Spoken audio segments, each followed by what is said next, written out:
Good morning student. நம்ம business finance சப்ஜெக்ட்டுக்கான நோட்ஸை எப்படி gather பண்ணுறது அப்படிங்கிறத பிஜி லெவலில் நம்ம எப்படி நோட்ஸ் எல்லாம் எடுக்கலாம் அப்படிங்கிறத பார்க்க போகிறோம்.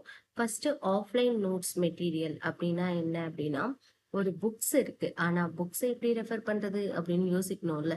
நிறைய புக்ஸ் இருக்கு, ஆனால் அதில் நம்ம சப்ஜெக்ட்டுக்கு தனியாக ஸ்பெசிஃபிக்காக என்னென்ன சப்ஜெக்ட் இருக்கு அப்படிங்கிறத மட்டும் பார்க்க போகிறோம். மொத்தம் 5 புக் கொடுத்துருக்கேன். 5 புக் ஆத்தர்லயும் நம்மளோட ஸ்பெசிபிக்கான யூனிட்ஸ் வந்து கவர் ஆகுது. எகெயின் நெக்ஸ்ட் வந்து பாத்தீங்க அப்படின்னா ஜேர்னல்ஸ் அண்ட் மேகசின்ஸ் அப்படின்னா, ஒரு புக்ஸை படிக்கிறதுனால மட்டும் நம்ம நாலேஜ் கெயின் பண்ணிட முடியாது. எகெயின் அப் டு டேட்ல இருக்கக்கூடிய எக்கனாமிக்ஸ் பேஸ்லயும் நம்ம நாலேஜ் கேதர் பண்றதுக்காக சம் ஆர்டிகல்ஸ், ஜேர்னல்ஸ் எப்படி கேதர் பண்ணி படிக்கணும் அப்படிங்கறதுக்கான சோர்சஸும் நான் கொடுத்துருக்கேன். Next online materials, website and blogs அப்படின்னா என்னன்னா, வெப்சைட்லயும் நீங்க டைரக்டா போய் நோட்ஸ் எடுக்கலாம். அதுக்கப்புறம் அதுக்கான டைரக்ட் லிங்கை வந்து ஹைப்பர் லிங்க்ல உங்களுக்கு ப்ரொடக்டிவ் பண்ணி கொடுத்துருக்கேன். Next YouTube channels. யூடியூப் சேனல்ல பெஸ்டா இவங்க தான் அப்படிங்கிற மாதிரி இருக்கும், பார்த்துருக்கீங்களா? அவங்களோட சேனல்ஸும் உங்களுக்கு கேதர் பண்ணி கொடுத்துருக்கேன். ஸோ இதை மட்டும் ரெஃபர் பண்ணீங்கன்னாவே போதுமானது. ஆன்லைன் கோர்சஸ், நம்ம ஒரு சப்ஜெக்டை படிக்கிறோம் அப்படின்னா ஆன்லைன் கோர்சஸ் அப்படிங்கிறது வந்து ரொம்ப ரொம்ப இம்பார்ட்டன்ட். ஒரு சப்ஜெக்டை நம்ம படித்து தெரிஞ்சுக்கக்கூடிய விஷயங்கள் வந்து பார்த்தீங்க அப்படின்னா கேட்டமா மட்டும்தான் மைண்டில் ஸ்டோர் ஆகும். அதர்வைஸ் அதை அப்டேட் பண்ணுறதுக்கான டேர்ம்ஸ்க்கான நோட்ஸ் தான் இதெல்லாம். பிடிஎஃப் மெட்டீரியல்ஸை வந்து கம்பல்சரி டவுன்லோட் பண்ணி படிக்கிறது ரொம்ப அவசியமானது.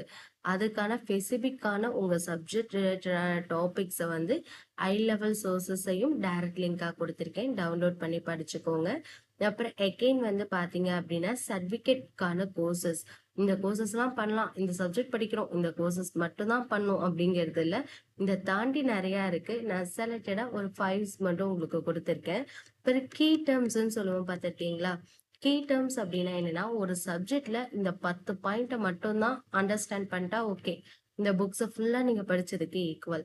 That's all. அதுக்கப்புறம் வந்து பாத்தீங்க அப்படின்னா ஃபியூச்சர்ல இதை நாங்க படிக்கிறோம், அப்படி என்னதான் ஆக போகுது அப்படின்னு கேட்டீங்க அப்படின்னா, ஒரு ப்ராக்டிக்கல் அப்ரோச்சா, ஒரு கேஸ் ஸ்டடிஸா இருக்கட்டும், ஒரு ரியல் வேர்ல்டு டூலா, எக்ஸல், டேப்லோ, பவர் பிஐ அந்த மாதிரி அட்வான்ஸுக்கான ஸ்கில்ஸ் எல்லாம் நீங்க என்னென்ன லேர்ன் பண்ணலாம் அப்படிங்கிறதையும் கொடுத்துருக்கேன்.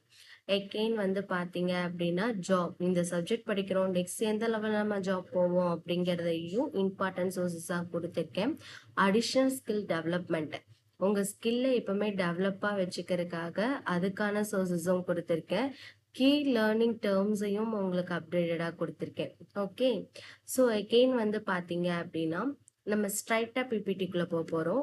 பிபிடியில் வந்து பார்த்தீங்க அப்படின்னா ஃபர்ஸ்ட் ஸ்லைடில் பிஸ்னஸ் ஃபினான்ஸ்னா என்ன, அது ஃபினான்ஷியல் பிளானிங்கை கூட இன்க்ளூட் பண்ணி உங்களுக்கு நோட்ஸ் எடுத்திருக்கேன்.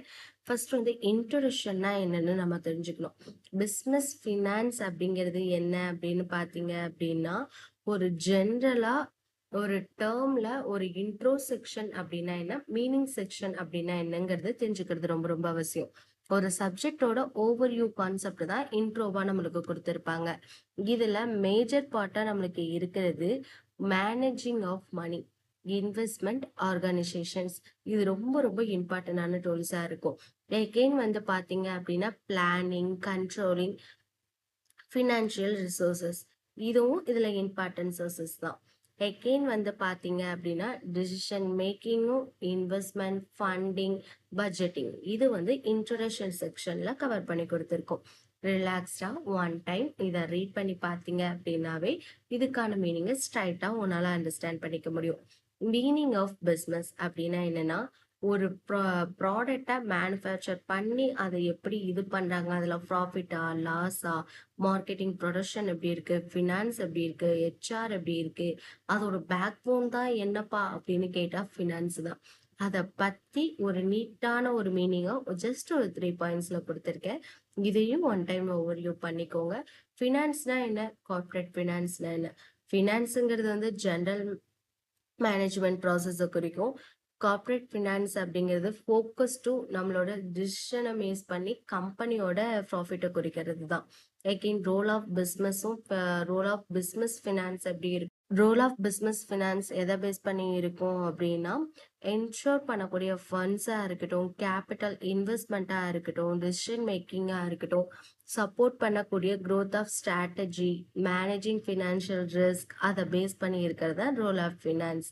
எகெயின் வந்து பார்த்தீங்க அப்படின்னா பிரின்சிபல் ஆஃப் பிஸ்னஸ் ஃபினான்ஸை பொறுத்த வரைக்கும் ரிஸ்கை வந்து டேர்ன் ஓவர் பண்ணுறது, டைமோட value, cash flow management, profitability, equality, balance, again இன்வெஸ்ட்மெண்ட்டோட டிசிஷன் மேக்கிங்கை டிசைட் பண்ணுறது. எகெயின் மீனிங் ஆஃப் ஃபினான்ஷியல் பிளானிங்கை பொறுத்த வரைக்கும் கேபிட்டலை ரெக்கார்ட் பண்ணி அதை வந்து டிட்டர்மைன் பண்ணக்கூடிய சோர்சஸை குறிக்கும். ஸ்டேபிலிட்டி, growth, ரிஸ்க் மேனேஜ்மெண்ட், அதை வந்து டினோட் பண்ணுறது. அகெயின் ஸ்டெப்ஸ் இன் ஃபினான்ஷியல் பிளானிங்கை பொறுத்த வரைக்கும் ஒரு ஃபினான்ஷியலாக ஒரு கோல் செட்டிங் எப்படி இருக்கணும், அதை நெக்ஸ்ட் லெவலில் நீங்கள் எப்படி கொண்டு போகணும், பட்ஜெட்டிங் எப்படி இருக்கணும், ஃபோர்காஸ்டிங் எப்படி இருக்கணும், மேனுஃபேக்சரிங் ஃபினான்ஷியல் பிளான்ஸ் எப்படி இருக்கணும் அப்படிங்கிறது வந்து குறிக்கிறது. அகெயின் வந்து சிக்னிஃபிகேஷன்ஸ் ஆஃப் ஃபினான்ஷியல் பிளானிங்கை பொறுத்த வரைக்கும் அதில் ஃபண்டை வந்து எப்படி யூட்டிலைஸ் பண்ணுறது, ஃபினான்ஷியல் ரிஸ்க் எப்படி அனலைஸ் பண்ணுறது, growth strategy and road map of business சக்ஸஸை வந்து டினோட் பண்ணுறது. அகெயின் வந்து பார்த்தீங்க அப்படின்னா ஃபியூச்சரில் குட் ஃபினான்ஷியல் பிளானராக நம்ம எப்படி இருக்கணும் அப்படிங்கிறதுக்கான ஒரு 4 பாயிண்ட்ஸ் அலோகேட் பண்ணியிருக்கேன். அதையும் ஒன் டைம் ரீட் அவுட் பண்ணிக்கோங்க. டைப்ஸ் ஆஃப் ஃபினான்ஷியல் பிளான்ஸை பொறுத்த வரைக்கும் short term, medium term, long டேர்ம்னு இருக்குது. ஷார்ட் டேர்ம்ங்கிறதுக்காக நம்ம 1% பண்ணோம் அப்படின்னா அது நெக்ஸ்ட் லெவல் 50%, 70%. இது வந்து மேபி பாசிபிள், இவ்வளோ தான் நம்மளால முடியும், இதுக்கு மேலே எப்படி பண்ண முடியும் அப்படிங்கிறதுக்கான சோர்சஸையும் இன்க்ளூட் பண்ணி கொடுத்துருக்கேன். இதுக்கும் சிங்கிள் லைனில் தான் மீனிங்ஸை கொடுத்துருக்கேன். ஒன் டைம் ரீட் அவுட் பண்ணி அண்டர்ஸ்டாண்ட் பண்ணிக்கலாம். எகெயின் வந்து இதெல்லாம் நீங்க சொல்லிட்டீங்க, நாங்க நிறைய தெரிஞ்சுக்கணும் அப்படின்னு நினைச்சீங்க அப்படின்னா இதுக்கான டைரக்ட் லிங்க் டாபிக் வைஸா ஒரு ஜஸ்ட் ஒரு 5 டாபிக் மட்டும் அனலைஸ் பண்ணி கொடுத்துருக்கேன். இந்த வீடியோஸை பார்த்தீங்க அப்படின்னா இன்னும் தெளிவா ஃபர்ஸ்ட் யூனிட்டை கம்ப்ளீட் பண்ணிடலாம். எகெயின் ஃபைனலாக கன்க்ளூஷன் செக்ஷன்ஸுக்கு வந்துட்டோம். ஸோ ஒரு சூட்டபிளான ஒரு growth வேணும், ஒரு பிஸ்னஸ் ஸ்டார்ட் பண்ணோம் அப்படின்னா அதில் எஃபெக்டிவாக ஃபண்டை எப்படி மேனேஜ் பண்ணுறது, அதை எப்படி அந்த ரிஸ்கை வந்து டச்சுரல் பிளானராக கொண்டு போகிறது அப்படிங்கிறது தான் இதில் மெயின் டேர்மாகவே இருக்கும். ஸோ ஃபைனலாக வந்து பார்த்தீங்க அப்படின்னா class over. Any other questions இருந்துச்சு அப்படின்னா நீங்கள் கமெண்ட் செக்ஷன்ஸ்லையும் கேட்கலாம். ஃபைனலாக தேங்க்யூ ஃபார் வாட்சிங்.